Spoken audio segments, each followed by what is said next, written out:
Hi BookTube. So I thought maybe I would take you out for a walk with me.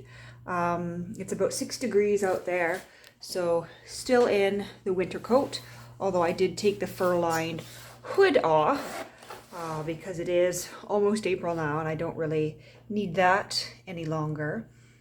But I was going to walk perhaps down along the canal, maybe listen to the rest of my Louis L'Amour audiobook, and I was also going to stop by a little free library that is nearby, and I thought I would show you that little free library.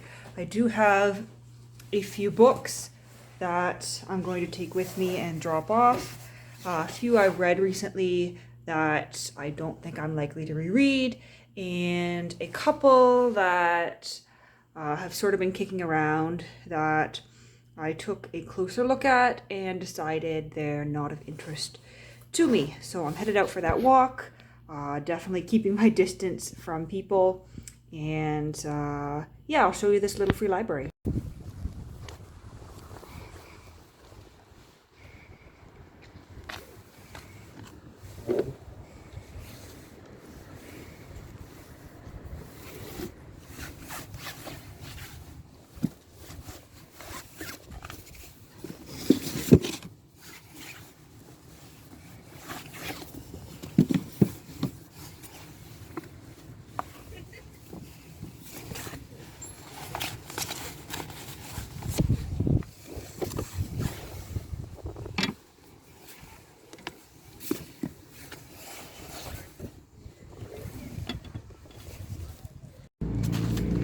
Well, there's still quite a bit of snow out here in the park,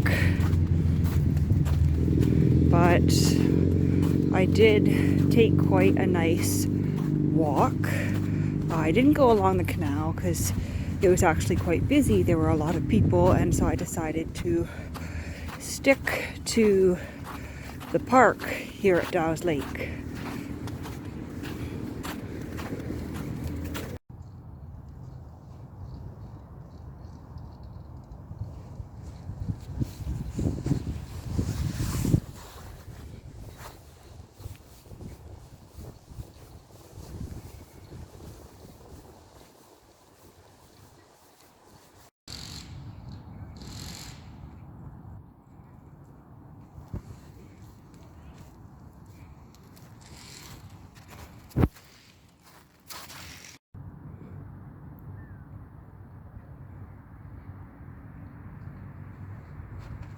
It's very gray today.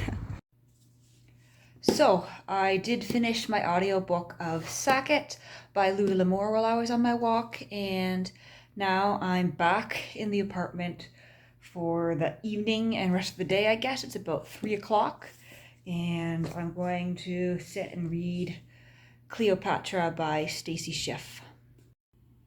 So I actually haven't started reading yet, but I decided I needed a little snack, so I made some cornbread and I put maple syrup on top to soak into it. I'd never actually made cornbread before, but I had cornmeal in the cupboard, and my Better Homes and Garden cookbook once again came in handy. My mom used to make cornbread quite a bit when I was growing up. And I never really liked it as a kid because I always found it, kind of grainy and mealy, because that's sort of the nature, I guess, of cornmeal. But now that I'm older, I kind of like that, and it's always delicious when you just put some maple syrup on top. And I often like it with butter too, but I used up the rest of my butter making the cornbread. And although I have another pound of butter in the fridge, it's not soft enough to spread. So just maple syrup here, and then I'm going to read, and I've been listening to the radio a bit here, local country station as I do. So I just finished reading Cleopatra, and overall this was a phenomenal read, something I'd highly recommend. I found the passage near the end about her death especially interesting.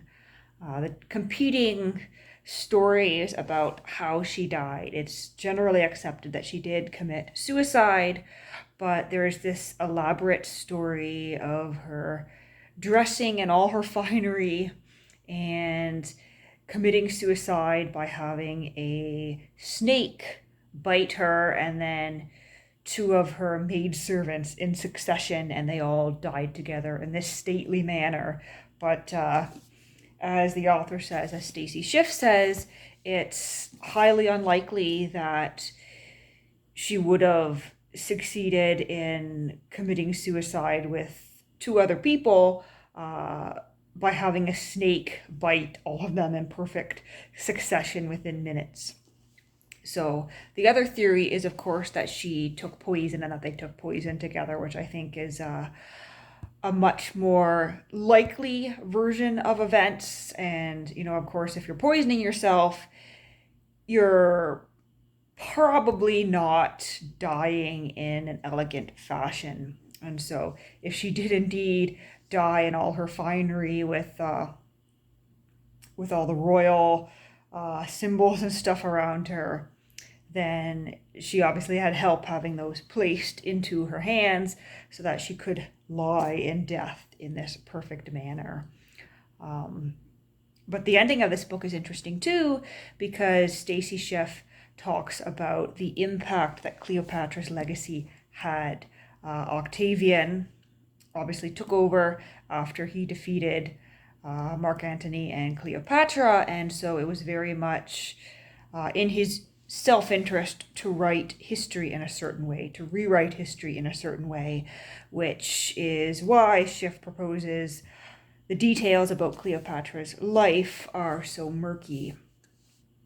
And there's some interesting things in here about how Latin literature took off and how the riches that Cleopatra had helped to amass in her kingdom when taken to Rome led to a surge in certain aspects of Roman culture and led to changes in Roman culture.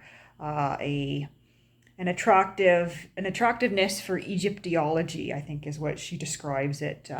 People in Rome appreciating the Egyptian art that came to them from their pillaging of Egypt.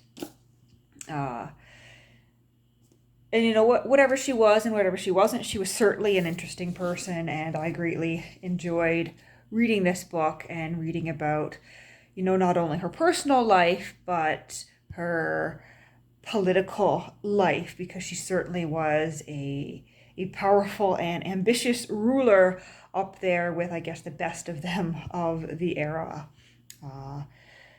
And she was the end of the Ptolemaic dynasty, I guess. I think that's what they referred to. It's funny because way back in high school, I took a class on ancient history, and I did a school project on Ptolemy II, and I recall very little about him. I just recall learning about how he was sort of connected to Alexander the Great. I guess Ptolemy I, if I remember right, was a good friend of Alexander the Great.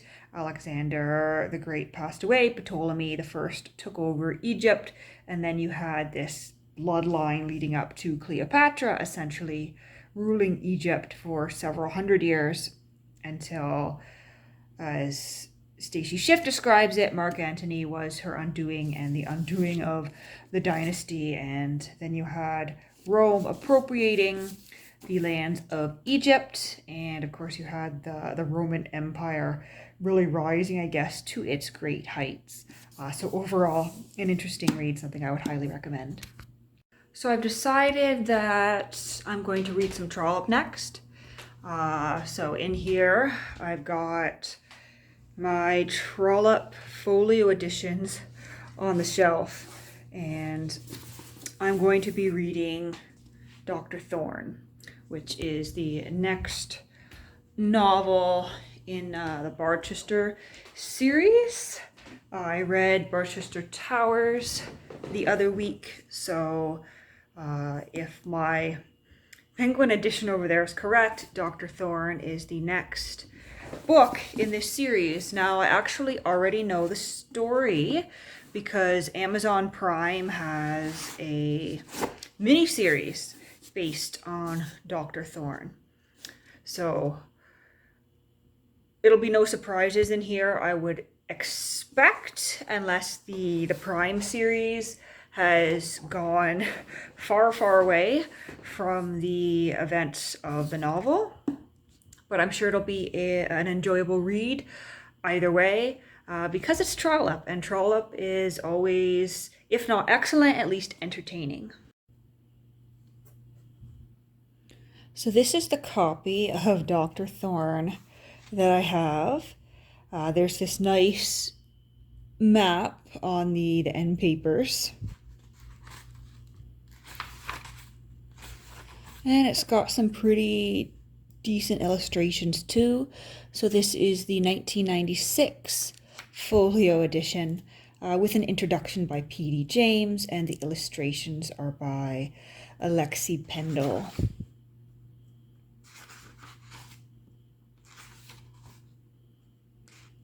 Yep, so this is the third book in the Barchester saga. It's the most English and pastoral of all his novels, and yet he wrote it outside of England. He began to write it while in Ireland and completed it while experiencing the exotic delights and excitements of traveling in Egypt.